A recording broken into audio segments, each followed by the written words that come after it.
Hello! Today I'm going to start with part 2 of the story I started earlier. It is called Aesma and the Three Masters.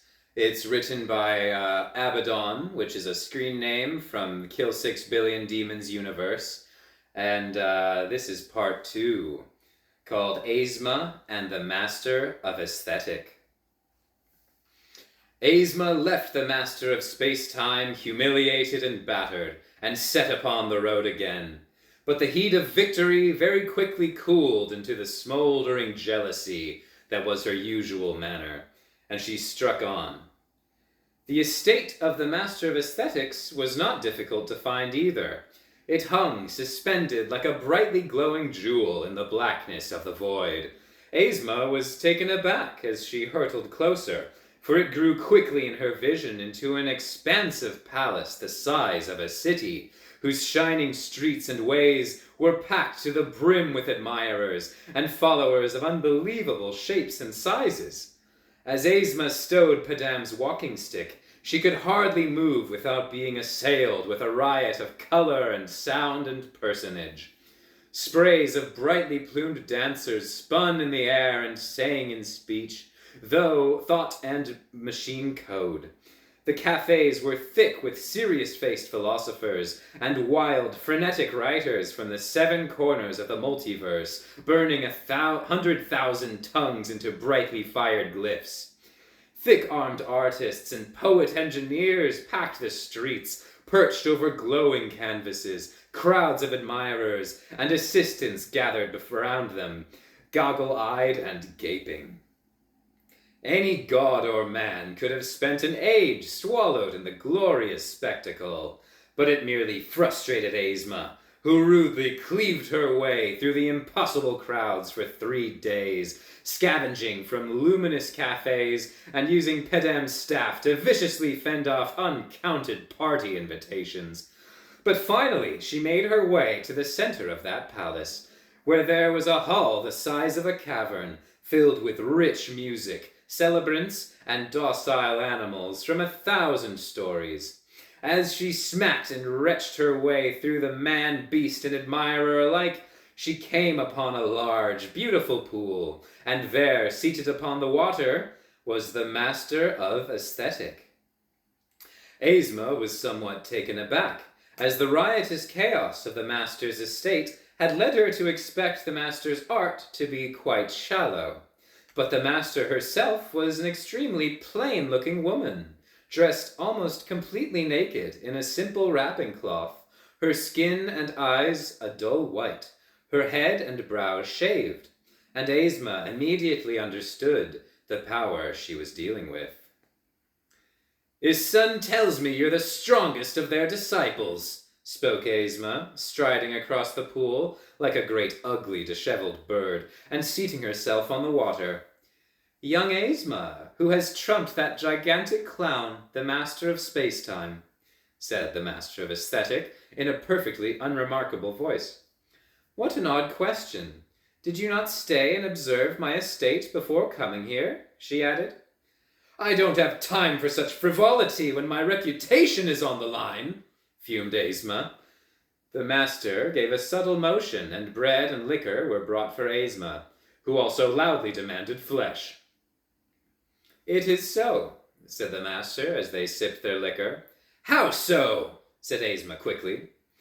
"Though I have sacrificed much, I have attained mastery of the ultimate and insurmountable truth of art," the Master said.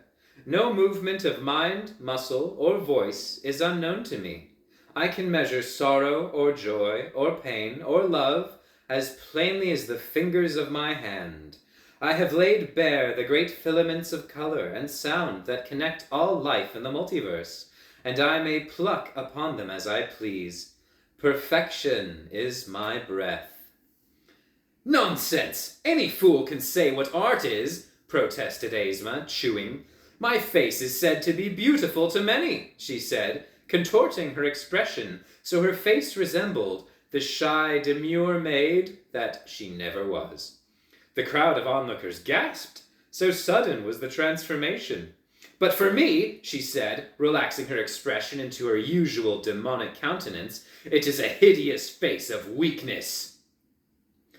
Have you not seen my estate, my palace of resonance? Said the master. It is the ultimate cynosure, my final work.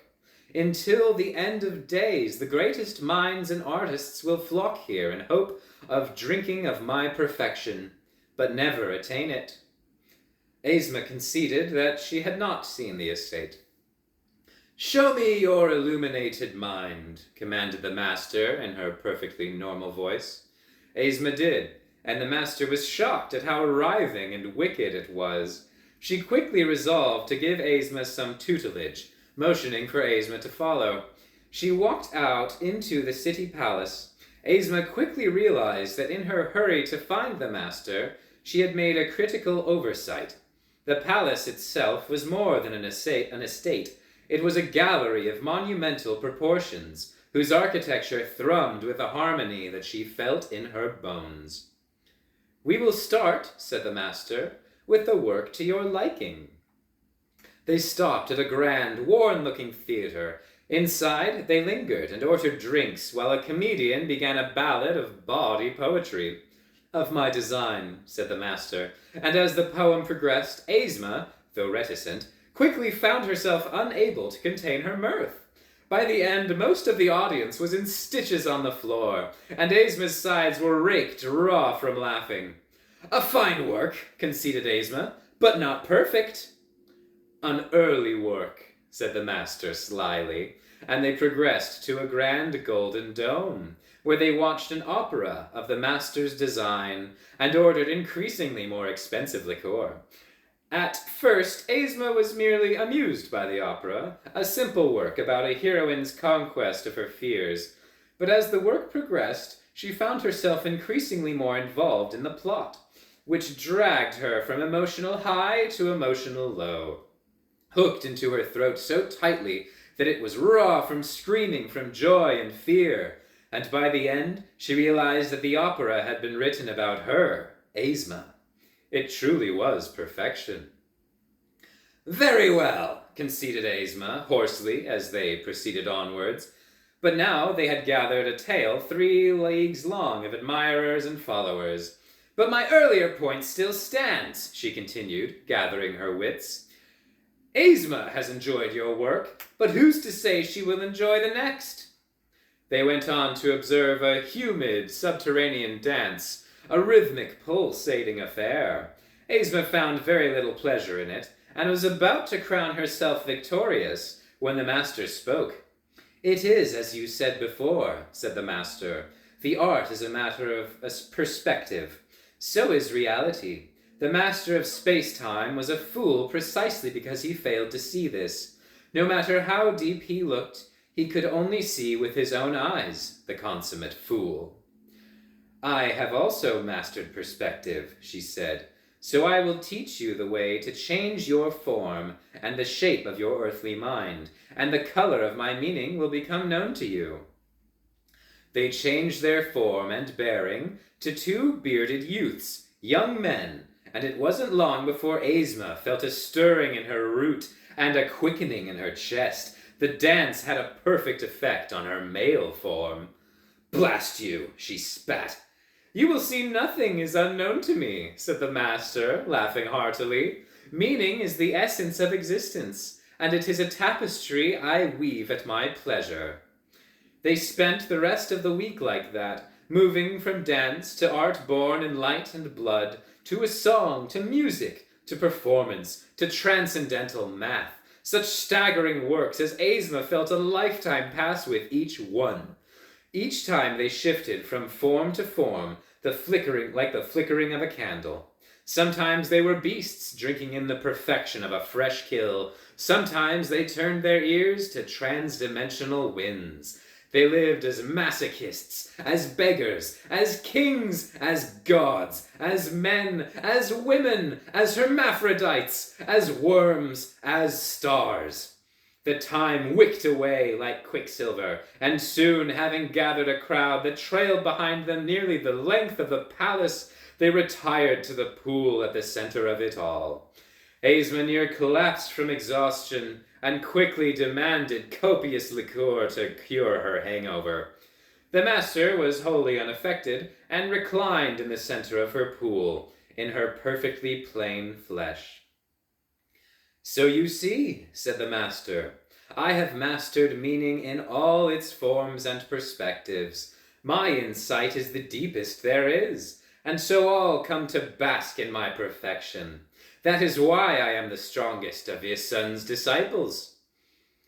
"Now I am sure his son keeps you close out of amusement or pity," continued the master.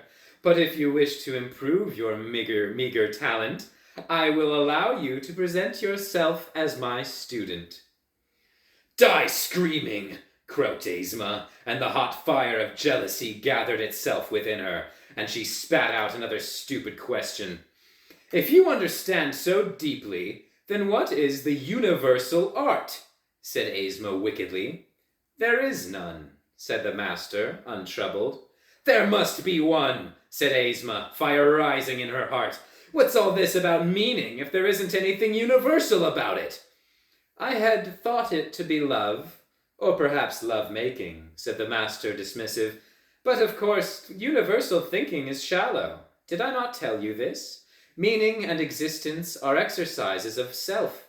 So it is and always will be. You should know this, Aesma." "Of course there's one, you smug fop!" spat Aesma, and rage began to bubble up in her boiling mind. "I'll find it here!" "I have little time for the unworthy," said the master, and made to call for her servants to cast out Aesma. But before the master could even extend her littlest finger, Aesma let loose a wild howl and began to tantrum. "I'll show you," she roared, and clothed herself in death. "I'll find you a universal art in the ruins of your palace." Her tongue lolled, and her eyes weeped blood, and she spat fire and tore out of the pool. She began to rip apart the docile animals there, and their cries of pain brought 100 martial artists from the crowd, who made to stop her. But Aesma, in her destroyer form, was a fiendish creature, with 35 arms and 3 ancillary battle consciousnesses, whose skin was plated like iron, and gave off acrid smoke that seared the weak. She beat them bloody, and then ran amok in the crowd, breaking and slashing and hurling men and women from 50,000 worlds to and fro, destroying priceless works of art, millennia in the making, and generally making a mess of things. Her rampage lasted 3 days, and only ceased when the master herself sallied forth from her pool with 35 mendicant saints, who impaled Aesma on pure silver lances. Her berserk rage finally draining from her body, Aesma conceded. "Why did you tear up my house, you wretched thing?" said the master. "To find the universal art," howled Aesma. "There is no such thing, stupid girl," said the master, and Aesma dealt her a single blow across the face. And as the master was struck, she realized terribly and immediately that Aesma was right. Though Aesma, in her blind rage, did not realize it, she had spoken with a language understood by all the great men, artists, beasts, philosopher kings, angels, and poets from 1,000,000 worlds gathered at the master's estate. "The universal art is violence," said the master, shocked. "Aha!" said Aesma in sudden realization. The master could say nothing. "I told you!" Aesma cackled as she was dragged away and thrown off the shattered and burning palace into the void. "That's awful," said the master. Her body drooped and crumpled, and all the lights in her beautiful glowing palace slowly died as she dragged herself to her pool, which had grown an ugly shade, and wept. And thus ends Part 2 of Aesma and the Three Masters. And Part 3 shall be coming along.